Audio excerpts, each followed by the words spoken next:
अस्मत्गुरुसमारम्भां यतिशेखरमध्यमां लक्ष्मीवल्लभपर्यन्तां वन्दे गुरुपरम्पराम् ஆழ்வார்கள் வாழி அருளிச் செயல் வாழி தாழ்வாதுமில் குறவர்தாம் வாழி ஏழ்வாறுமைய அவர்களுரைத்தவைகள்தாம் வாழி செய்யமறை தன்னுடனே சேர்ந்து அகலகில்லே நிறையுமென்னு அலர்மேல் மங்கை உரை மார்பா நிகரில் புகழாய் உலகம் உன்னுடையாய் என்னையாழ்வானே நிகரிலமரர் முனிக்கணங்கள் விரும்பும் திருவேங்கடத்தானே புகழொன்னில்லாவடியேன் உன்னடிக்கீழமர்ந்து புகுந்தேனே அகில புவன ஜன்மஸ்தேம பங்காதிலீலே வினத விவித பூத உராதரக்ஷைகதீக்ஷே ஸ்ருதிசிரசி விதீப்தே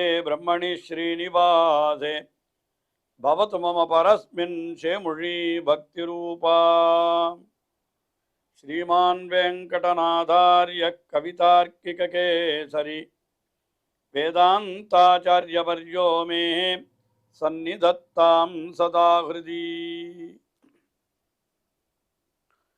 ஸ்ரீரங்கநாதனுடைய பாதுகைகளை குறித்து ஓரிரவிலே 1000 ஸ்லோகங்களை கொண்ட ஸ்ரீ பாதுகா சகஸ்ரம் என்கிற ஸ்தோத்திரத்தை அருளி செய்து ஒவ்வொரு ஸ்லோகத்திலேயும் பாதுகையினுடைய பெருமையை ஒவ்வொரு விதமாக விவரித்தருளுகின்ற வேதாந்த தேசிகன் இப்பொழுது இந்த சேஷ பத்ததி என்கின்ற 23வது பத்ததியிலே பாதுகை சேஷத்தினுடைய ஆதிசேஷனுடைய வடிவாகவே இருக்கிறது, ஆதிசேஷனுடைய அம்சமே பாதுகை என்ற அர்த்தங்களை எல்லாம் தெரிவித்து வருகிறார். 759வது ஸ்லோகம் அதுதான் இன்றைய தினம் முதலிலே நாம் பார்க்கிறோம். இந்த ஸ்லோகத்திலே பல பல சப்தங்களை 2 பொருள்கள் கொண்டதாக அப்படி இரட்டுற மொழிதல் என்று சொல்லுகிறோம் அல்லவா, ஸ்லேஷம் என்று கூட சொல்லலாம். அப்படி அமைத்து பாதுகையானது எல்லா யஜ்ஞங்களுடைய சொரூபமாயும் வடிவாயும் இருக்கிறது என்று தெரிவிக்கிறார். எல்லா யாகங்களுடைய வடிவாயும் பாதுகை இருக்கிறது என்று அது அந்த அழகான சொற்கட்டு, அந்த சொற்களை கொண்டு சில அர்த்தங்களை நமக்கு தெரிவிக்கிறார்.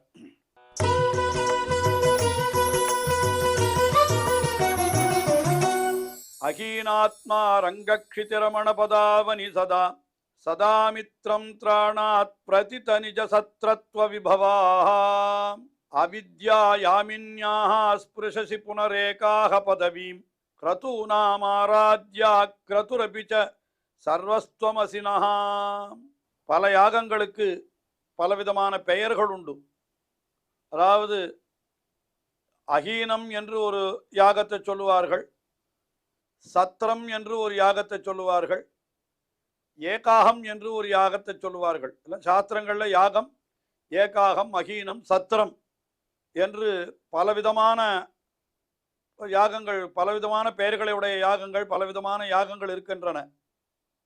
ஆனால் இந்த இடத்துல அந்த அகீனம் ஏகாகம் சத்திரம் என்கிற சொல்லை எல்லாம் அதே சொற்களுக்கு வேறு பொருள்களும் உண்டு. அந்த பொருள்களையும் இங்கே பிரயோகித்து இப்படி ஒரு ஸ்லோகத்தை அருளி செய்திருக்கிறார் வேதாந்த தேசிகன். முதல்ல அகீனாத்மா, அகீனம் என்கிறதுக்கு யாகம் என்றும் பெயர் உண்டு. ஆனால் அகீன பாம்பு, அதற்கு அகீனு தான் பேர் சம்ஸ்கிருதத்தில். அப்போ அகீனாத்மா என்னாலுன்னா ஆதிசேஷன் பாம்பனுடைய வடிவிலே இருக்கிறவன். ரங்கக்ஷிதிரமண பதாவனி என்றால் ரங்கநாதனுடைய திருவடிகளை ரட்சிக்கின்ற பாதுகையே என்று சொன்னார். அது என்ன பண்ணுகிறது என்னால் சதா சதாமித்தம் திராணாத்து, எப்பொழுதும் அது என்ன பண்ணுகிறதுன்னு கேட்டா சதாமித்தம் திராணாத்து, சதாம் நல்லவர்களை இப்படி காப்பாற்றுகின்றபடியினாலே சதா சதாம் இத்தம் திராணாத்து, அதுக்கு மேல பிரதித நிஜ சத்ரத்வ விபவா, சத்ரத்வ விபவா அது எப்படி இருக்கிறதுன்னு கேட்டா பிரதித என்னால் மிகவும் பிரசித்தமான, சத்ரத்வன அது சத்துக்களை காப்பாற்றுகிறதாகிற, விபவா பெருமையை உடையதாய் இருக்கிறது என்று சொன்னார். இப்போ இந்த இடத்துல அகீனாத்மா என்கிறது பாம்பினுடைய சரீரத்தை குறித்ததாக முதல்ல பொருள் சொன்னோம். அகி என்னால் பாம்பு, அப்போ பாம்பு. ஆனால் அகீனம் என்றே ஒரு யாகம் உண்டு. அதனால இப்போ அகீனாத்மா என்னால் அந்த அகீனம் என்று சொல்லப்படுகின்ற யாகத்தினுடைய சொரூபமாய் இருக்கிறவன் ஏன்னா அப்படி ஒரு அர்த்தம் கொள்ளலாம். அதே மாதிரி சதாம் இத்தம் திராணாத்து, சதா எப்பொழுதும், சதாம் நல்லவர்களை, இத்தம் திராணாத்து இப்படி காப்பாற்றுகின்றபடியினாலே அது எப்படி இருக்கிறதுன்னு கேட்டா பிரதித நிஜசத்ரத்வ விபவாம், மிகவும் புகழ்பெற்ற, பிரதித என்னால் எல்லா இடத்திலும் பிரசித்தமாக இருக்கக்கூடிய சத்ரத்வன சத்துக்களை காப்பாற்றுதல். சத்ரத்வ அப்படின்னா சத்துக்களை ரட்சிக்கிறது, அதுதான் சத்ரத்வம்னு பேர். அதனால அடியவர்களை ரட்சிப்பதிலே பெருமை உடையது என்று அப்படி ஒரு அர்த்தம் சொல்லலாம்.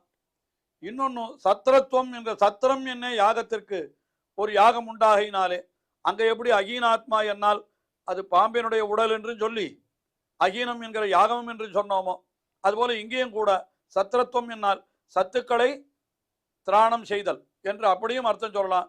இல்லை சத்திரம் என்கிற யாகம் என்று அப்படியும் சொல்லலாம்.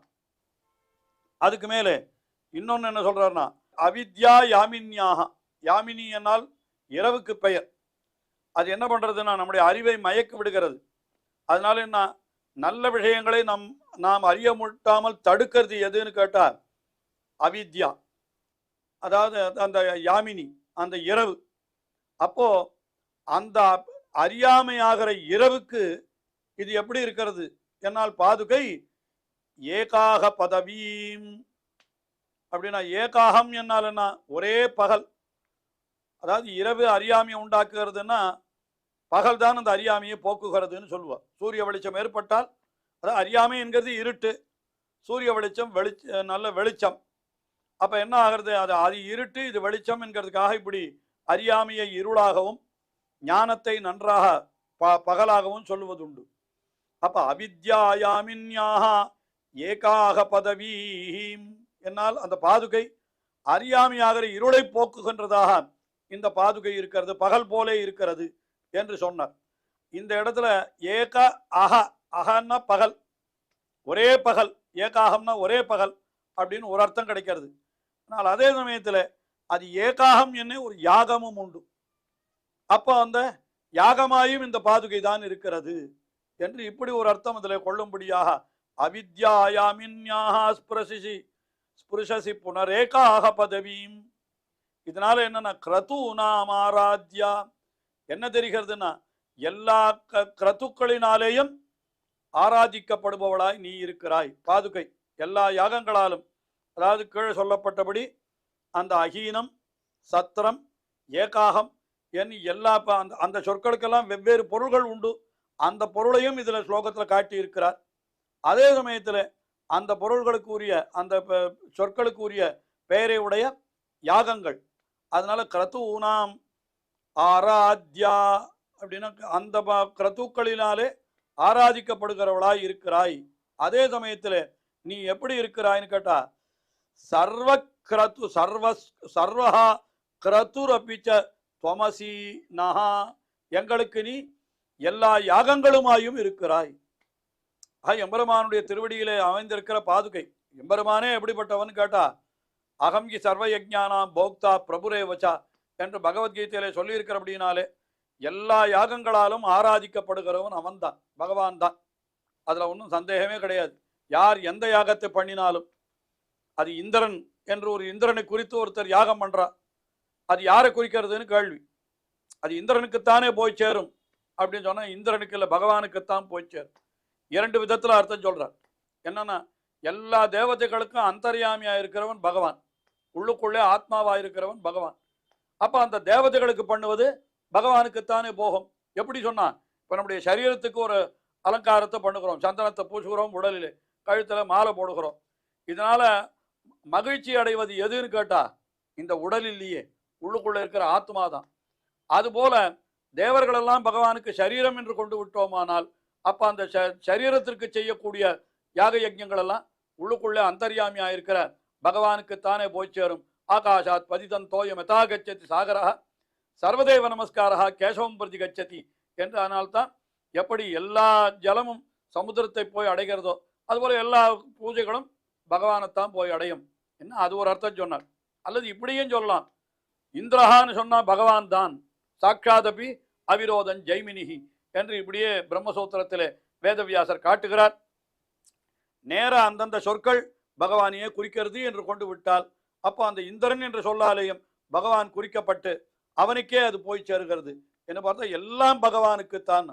இந்த ஸ்லோகத்தில் என்ன சொல்றாருன்னா எல்லாம் அந்த பகவானுடைய பாதுகைக்கு என்று. அது ஒன்றும் பகவானுக்குன்னு சொன்னா என்ன, பகவானுடைய பாதுகைக்குன்னு சொன்னா என்ன. அப்ப கிரது ரபிச்ச சர்வஸ்துவமசி நஹா, எல்லா கருத்துவாயும் பாதுகையே நீயே இருக்கிறாய், எல்லா யாகங்களுமாக நீயே அன்றோ இருக்கிறாய் என்று இந்த ஸ்லோகத்திலே இப்படி ஒரே சொல்லுக்கு உண்டான இரண்டு பொருள்களை வைத்துக்கொண்டு அகி சத்திரம் ஏகாகம் என்ற சொல்லலாம் யாகத்தையும் குறிக்கிறது, பாதுகையினுடைய தனிப்பட்ட பெருமையையும் குறிக்கிறது என்று காட்டி அருளினார்.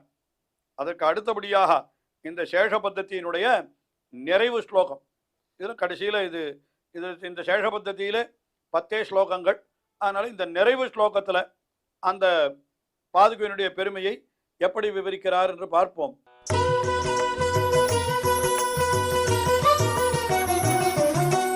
பகுமுக போக சமேதைஹி நிர்முக்ததயா விசுத்திமாபன்னைஹி சேஷாத்மிகா பதாவனி நிஷேவ்யசே சேஷபூதைஸ்த்வம். அதாவது இந்த சேஷ பாதுகை, அதாவது சேஷ வடிவாய் இருக்கக்கூடிய பாதுகை, அதாவது பாதுகை தான் சேஷனாயிருக்கிறான், சேஷன்தான் பாதுகை என்று சொல்றார். ஏ பதாவனி நீ எப்படிப்பட்டவைனா சேஷாத்மிகா, சேஷாத்மிகா என்னால் ஆதிசேஷனுடைய அவதாரமாக இருக்கிற நீ என்று சொன்னார். பகுமுக போக சமேதைஹி அப்படின்னா பகுமுகம்னா அநேக விதமான சுகங்களோடு சேர்ந்தவர்களாய் அப்படின்னு ஒரு அர்த்தம் சொல்லலாம். அல்லது இந்த போகி போகம் என்கிறதுக்கு பாம்பு என்று பெயரானதுனால அநேகம் தலைகளை உடைய பாம்புகளாலே வணங்கப்படுகிறாய் என்று இப்படியும் அர்த்தம் சொல்லலாம். அப்புறம் நிர்முக்ததயா விசுத்திம் ஆபன்னைஹி, யாரெல்லாம் பாதுகையை வணங்குகிறார்கள் என்னால் பகுமுக போகைஹின்னர். முதல்ல அது ஒரு அர்த்தம் என்னன்னா அநேக விதமான சுகங்களோடு சேர்ந்தவர்கள் எல்லாரும் வணங்குகிறார்கள்.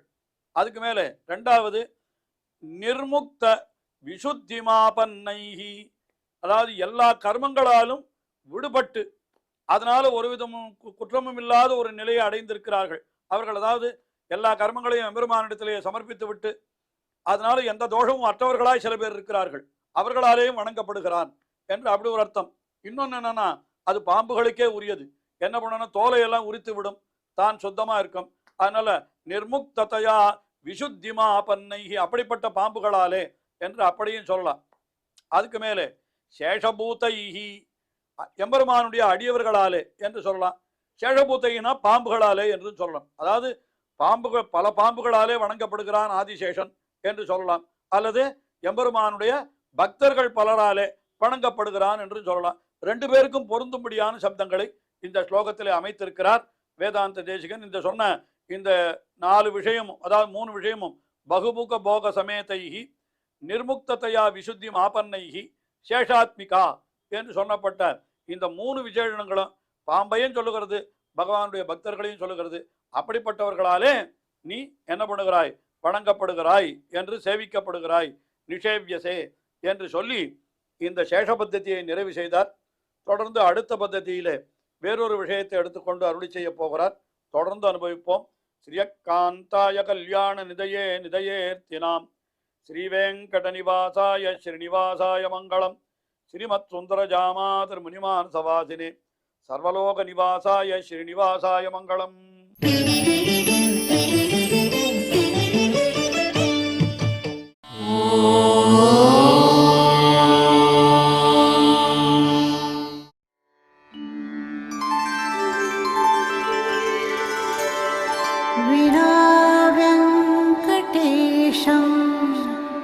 ननाथो ननाथः सदा वेङ्कटेशं स्मरामि स्मरामि. हरे वेङ्कटेश प्रसीद प्रसीद. प्रियं वेङ्कटेश वेङ्कटेश प्रयच्छ प्रयच्छ